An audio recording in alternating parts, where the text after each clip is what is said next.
Começando mais uma videoaula de informática para concursos, focado na banca CESP, baseado no último edital do ano de 2016, concurso de INSS. Segundo a previsão, a publicação do edital será no ano de 2019. Então vamos lá para mais 5 questões. Vou falar sobre noções de informática, então vamos lá para a primeira. Ano de 2018, Polícia Federal, agente de Polícia Federal. Julgue o próximo item a respeito de proteção e segurança e noções de vírus, worms e pragas virtuais. A infecção de um sistema por códigos maliciosos pode ocorrer por meio da execução de arquivos infectados obtidos de mensagens eletrônicas, de mídias removíveis, de páginas web comprometidas, de redes sociais ou diretamente de outros equipamentos. Importante sempre marcarmos as palavras-chave.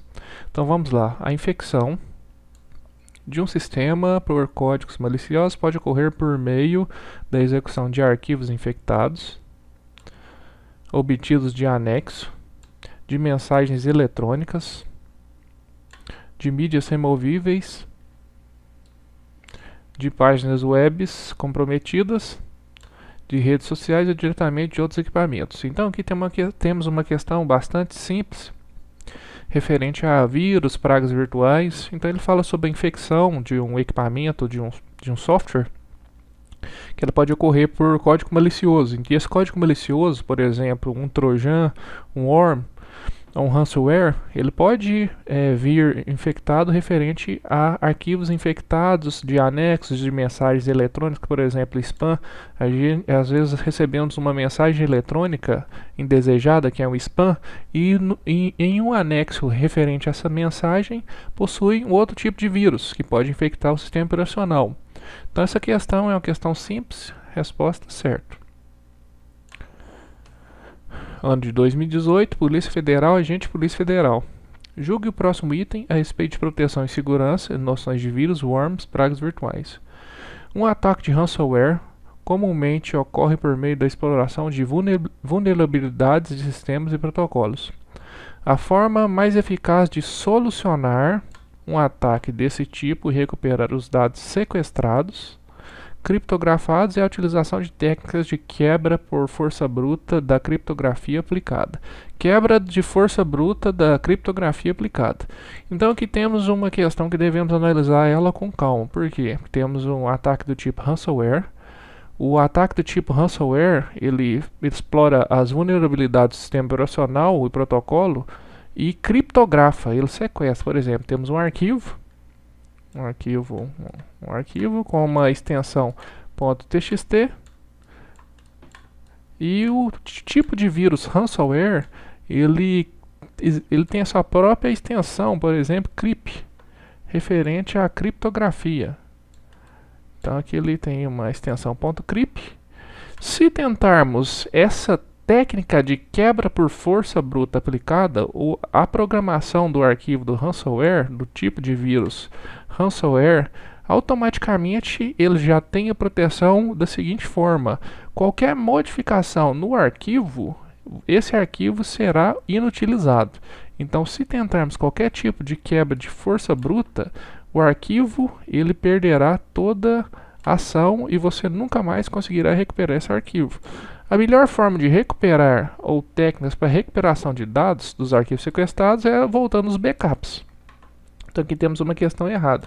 Então voltando os backups é a forma mais segura de recuperarmos os arquivos sequestrados.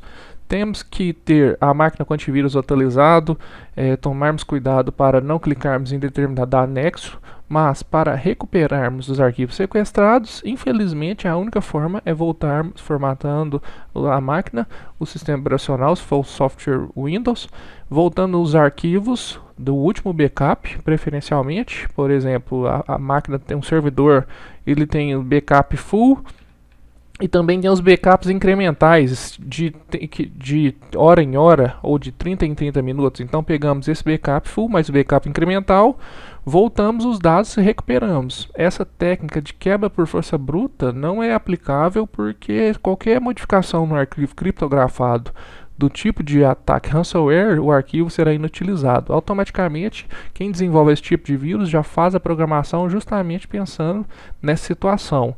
E quem criptografa um arquivo, na maioria das vezes, eles utilizam uma chave de criptografia muito alta. Então, é praticamente impossível. Então, vamos lá para mais uma questão. Ano de 2018, agente de Polícia Federal. Marta utiliza uma estação de trabalho que executa o sistema operacional Windows 10 e está conectada à rede local da empresa em que ela trabalha. Ela acessa usualmente os sítios da internet da empresa e também os sítios da internet pública. Após navegar por vários sítios, Marta verificou o histórico de navegação e identificou que um dos sítios acessados com sucesso por meio do protocolo HTTP tinha o endereço 172.20.1.1. Tendo como referência a situação hipotética, julgue o item a seguir.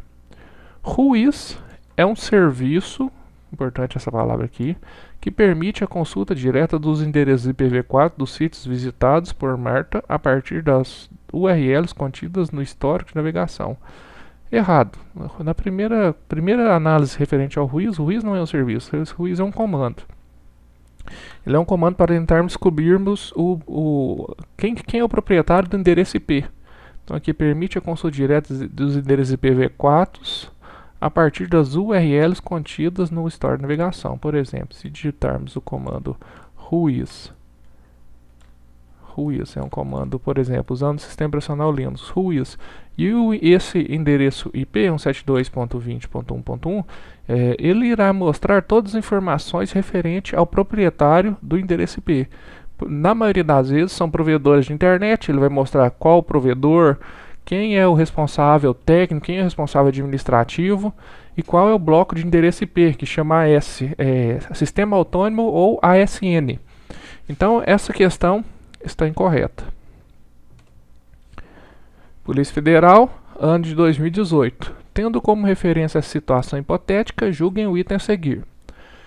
Por meio do serviço proxy para a rede local, Marta poderá acessar, a partir de sua estação de trabalho, tanto os sítios da internet, intranet, quanto os sítios da internet pública. Então temos aqui por meio do serviço proxy. O que seria um proxy? Proxy seria um servidor responsável para filtrar determinados conteúdos. Então temos aqui a estação de trabalho, como que funciona o proxy, chamado também de workstation. Então temos a estação de trabalho, temos o proxy e temos a internet. Então a internet, ou vamos dizer assim, o modem, ele é conectado no proxy, e a workstation, ou a estação de trabalho, é conectada no switch, e do switch sai um cabo para o proxy.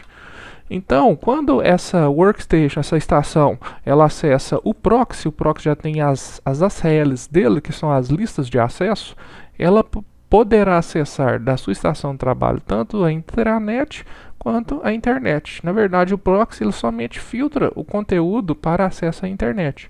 Por exemplo, essa máquina ela somente poderia acessar as aplicações que rodam em HTTP localmente e na internet ela poderá acessar apenas a aplicação do sistema. Por exemplo, uma consulta de folha de ponto. Então, essa consulta de folha de ponto ela fica em um servidor na internet e as aplicações internas, controle de ponto, alguma aplicação de controle e ordem de serviço, elas rodam na intranet. Então esse proxy ele fará esse filtro e irá configurar da seguinte forma, que essa máquina, essa estação só poderá acessar todos os endereços internos e somente esse site externo, que seria o site do sistema.